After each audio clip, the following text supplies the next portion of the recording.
राजस्थान अपनी खूबसूरती और परंपराओं के लिए पूरी दुनिया में लोकप्रिय है।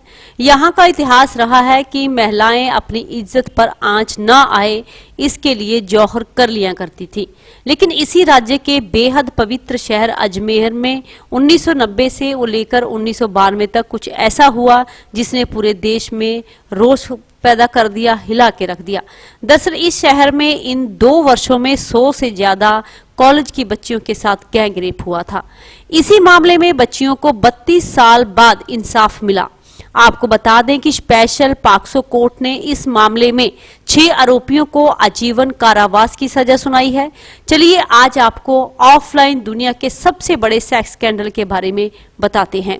20 अगस्त 2024 को स्पेशल पॉक्सो कोर्ट ने अजमेर गैंगरेप और ब्लैकमेल कांड में 6 आरोपियों को आजीवन कारावास की सजा सुनाई।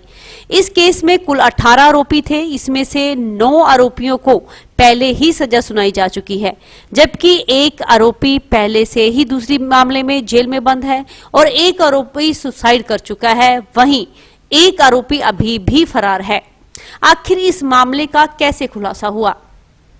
असल में अश्लील फोटोज ब्लैकमेल कांड का खुलासा अजमेर के एक कलर लैब से हुआ, जब वहां रखी कुछ अश्लील फोटोज लीक हो गई।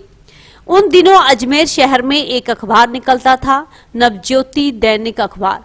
मई 1992 में एक दिन जब शहर के लोग सुबह उठे तो उन्हें अखबार में एक खबर छपी मिली। खबर की हेडलाइन थी, बड़े लोगों की पुत्रियां ब्लैकमेलिंग का शिकार।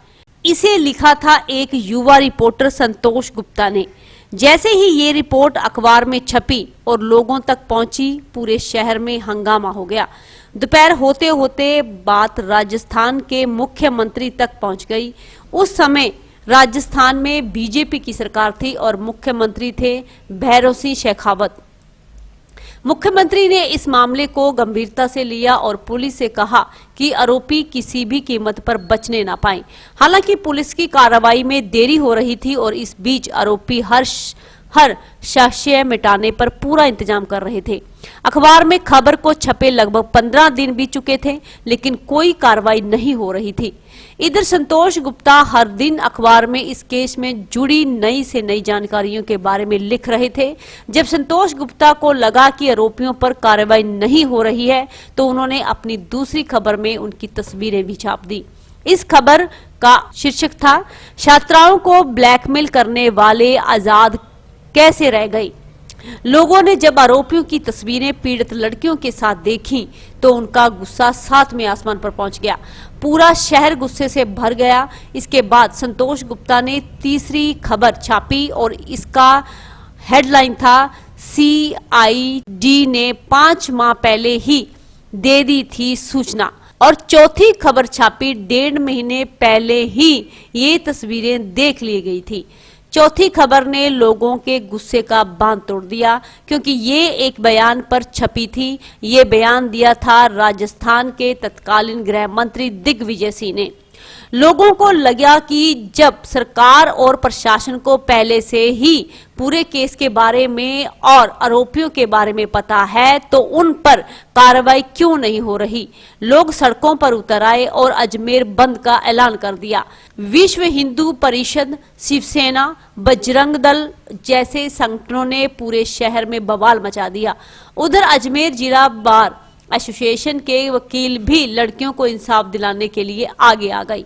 जब मामला तुल पकड़ने लगा तो राजस्थान के तत्कालीन मुख्यमंत्री भैरव सिंह शेखावत ने केस CID CB के हाथों में दे दिया।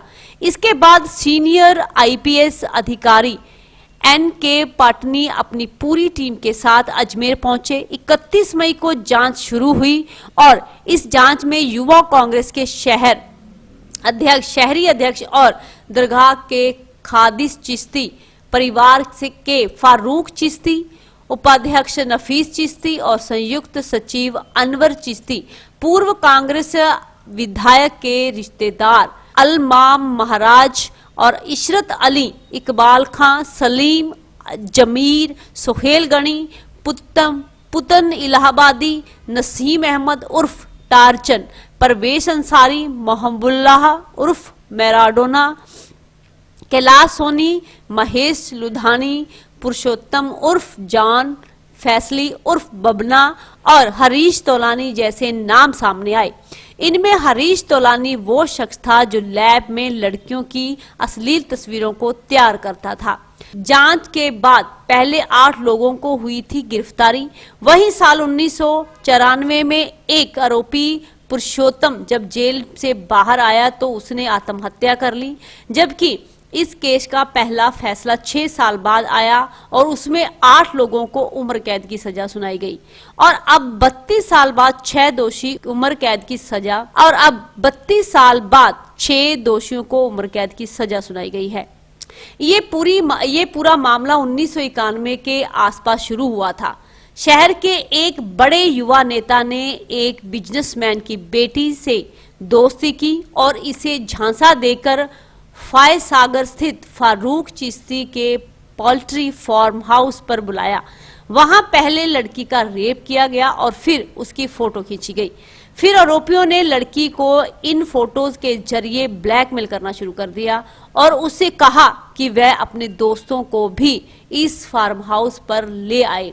ऐसा करते हुए इन आरोपियों ने लगभग 100 लड़कियों का रेप किया, उनकी न्यूड तस्वीरें खींची।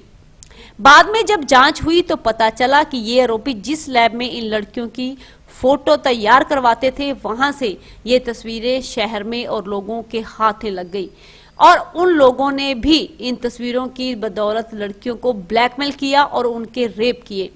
इन सभी लड़कियों की उम्र महज 17 से 20 साल थी। जब लड़कियों की तस्वीरें शहर भर में बंटने लगी तो पीड़ित 6 लड़कियों ने आत्महत्या कर ली। वहीं कुछ परिवारों ने शहर छोड़ दिया और कुछ गुमनामी की जिंदगी जीने लगे। बता दें कि इस केस में कुल आरोपियों की संख्या 18 थी, जिनमें से 9 को पहले ही सजा हो चुकी है। इस कांड का एक आरोपी अभी भी फरार चल रहा है, जिसके खिलाफ रेड कॉर्नर नोटिस भी जारी हो रहा है।